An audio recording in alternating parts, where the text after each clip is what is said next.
गुरवे गौरचन्द्राय राधिकायै तदालये कृष्णाय कृष्णभक्ताय तद्भक्ताय नमो नमः। वन्देऽहं श्रीगुरो श्रीयुतपदकमलं श्रीगुरून् वैष्णवांश्च श्रीरूपं साग्रजातं सहगण रघुनाथान्वितं तं सजीवं साद्वैतं सावधूतं परिजनसहितं श्रीकृष्ण चैतन्यदेवं श्री राधा कृष्ण पादान सगण ललिता श्री विशाखान्वितांश्च। प्रति बছর চৌঠা পৌষ এলেই মনে পড়ে যায় আমার লোকান্তরিত পিতামহ তথা পরম গুরুদেব ঈশ্বর রাধারমণ গোস্বামীর কথা। পশ্চিমবঙ্গের বর্ধমান জেলার মঙ্গলকোট থানার অন্তর্গত কাটোয়ার সন্নিকট ভাল্য গ্রামে তার জন্ম 1297 বঙ্গাব্দে।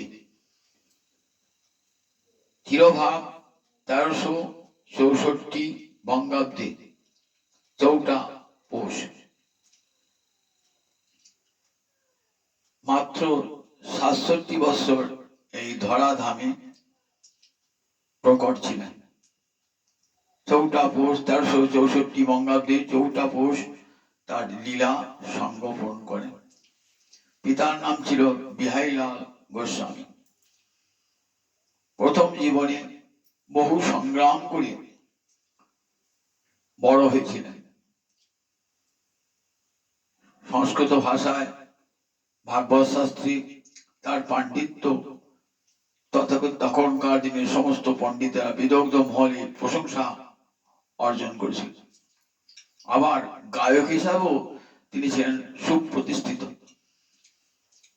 ভোগারতি কীর্তন, সন্ধ্যারতি কীর্তন, হরিবাসরী কীর্তন, অধিবাসী কীর্তন এবং অনেক পালা কীর্তন তিনি জানতেন এবং বহু কীর্তনের রাগ রাগিনীতে ছিলেন। তিনি ছিলেন সুদক্ষ। ভাগবতের ব্যাখ্যান চাতুর্য ছিল অসামান্য। আমি দশম শ্রেণী পর্যন্ত যখন পড়ি তখন পর্যন্ত আমি আমার দাদুর সান্নিধ্য পেয়েছি, পিতামহের সান্নিধ্য পেয়েছি।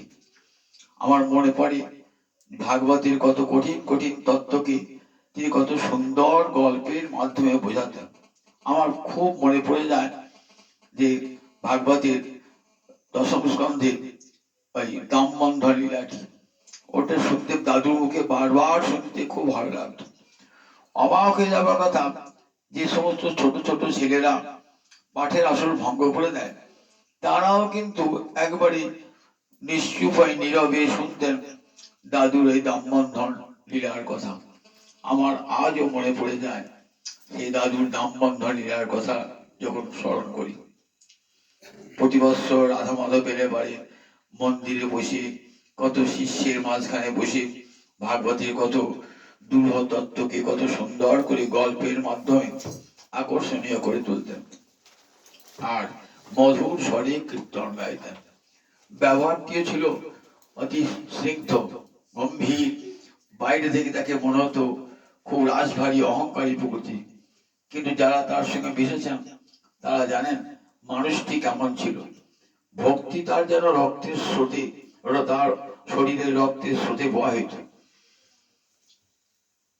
কৃষ্ণ ভক্তিতে অন্তর্খানি ভরপুর ছিল কৃষ্ণ ভক্তি, যার ফলে তিনি জ্যেষ্ঠ পুত্রের এমন বিয়োগ ব্যথা, তিনি এত কষ্ট পাওয়া সত্ত্বেও কখনো কৃষ্ণ ভক্তিতে বিচলিত হন নাই।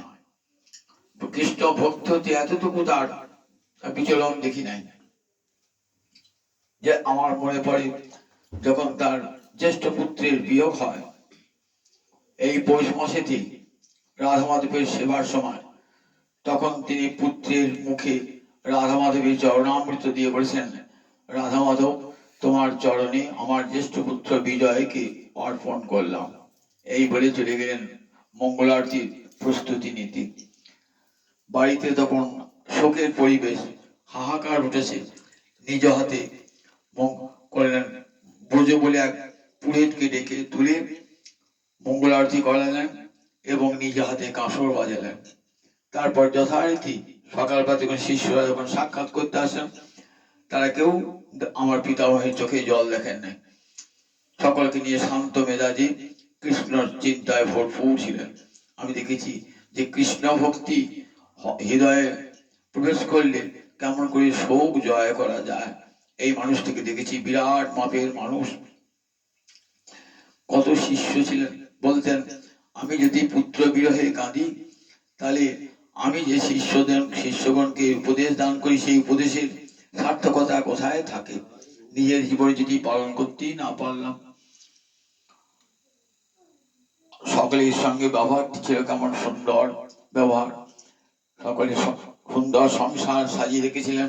এবং সংসারটিকে আমরা দেখেছি যতদিন তিনি প্রকট ছিলেন, সংসারটি কেমন করে গেছিলেন যেন বৃন্দাবন, সবার মুখে যেন হরি কথা হরি নাম থাকে। এমন সৌভাগ্যবান মানুষ তারা খুব অল্প আয়ু হয়ে গেছিলেন। আমরা এমন মানুষ দীর্ঘদিন প্রকট থাকলে পরে পৃথিবীর মঙ্গল হয়। বহু মানুষ হরি কথা শুনে তার সংস্পর্শে এসে হরিভক্ত জনে পরিণত হয়ে যায়।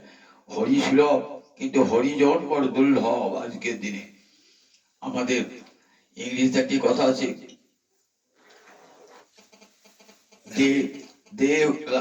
they who love God die early। যারা ভগবানকে ভালোবাসে তাদের তাড়াতাড়ি মৃত্যু হয়ে যায়। আবার অনেক মানুষ আছেন যারা ভগবানকে ভালোবাসেন, তারা দীর্ঘায়ু হন।